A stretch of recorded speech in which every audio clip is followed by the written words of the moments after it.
Okay, video 5 in our Welcome to Training series. This video is on delayed onset muscle soreness. And by the way, have I told y'all how wonderful you are? Have I said that lately? You're wonderful because you all are thinking about things and have questions about things that just make so much sense, things that I forget to say. So I appreciate you, Ray, for bringing this up, and hopefully this is helpful to everyone. Okay, today we're talking about delayed onset muscle soreness. What in the world does this mean? Okay, you go, you do your first training session, right? You go in the gym, you get it in, right? You break a sweat, like, ooh, that felt good. I'm back in it after, several months or years away from training. And then later on that day, your legs start talking to you. And you go to bed and you wake up tomorrow and it feels like you can't walk, okay? That is called delayed onset muscle soreness. So what's happening, okay?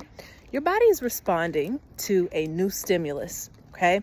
This happens to everyone. Anyone who trains in any capacity, especially resistance training, when you introduce your body to new stimulus, it is going to react by holding on to something called lactic acid, and the muscle tissue is broken down. This is why we need our protein. So it's going to be sore for a little bit anytime you introduce new stimulus. But the muscle is so smart and so ready to adapt that even if it's having to experience some soreness for a little bit of time, the next time you go and train that muscle, it won't hurt as bad.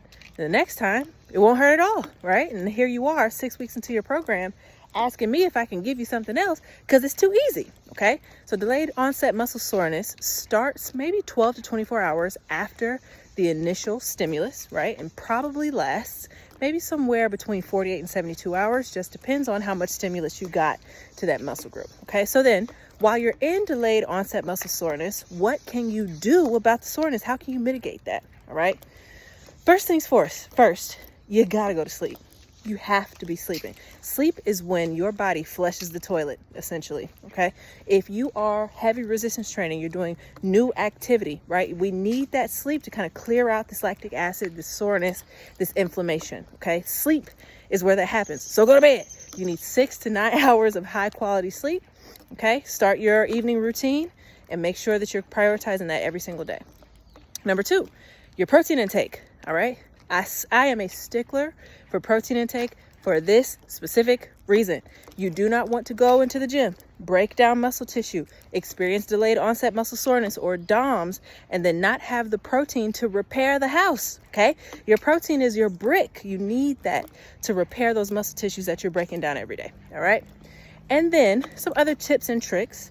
Sometimes you'll do like some ice or heat therapy, okay? Immediately after, right? Some ice might help if you experience, some really intense stimulus. For example, today I was doing handstand push-ups. We did approximately 140 of them. Honey, as soon as I got home, had to put some ice on my shoulders, okay? Excuse me. Sometimes heat might work as well. If you want to put some heat on your low back or on your legs, especially as you're winding down for bedtime, that can help. Finally, you might consider taking something like an aspirin, just like an anti-inflammatory to help a little bit with that, although maybe not too much, right? We don't want to prevent the muscle from experiencing the stimulus because we want the new muscle. We want the new growth that we've asked the body to create. And then finally, magnesium. Magnesium in the evening time is a great supplement. It's something that I use as well. Helps your muscles relax, helps you fall asleep, stay asleep a little bit more deeply. So that is DOMS, or delayed onset muscle soreness. I hope this is helpful for you. If you have any questions about this or any pain that you're experiencing, bonus tip. If you're experiencing muscle tightness or muscle soreness, many of you have massage guns, okay? Your massage gun is a great tool to take to those muscles that are tight and sore. That or a foam roller or a trigger point therapy ball, if you have muscles or ligaments or connective tissues that are giving you some trouble, that is a great way to get in there, kind of massage that stuff out. It might be uncomfortable for a little bit, but it's definitely something that will help when it comes to that discomfort. All right, that's it.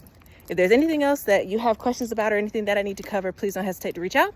Hope this was helpful for you, and I will talk to you soon.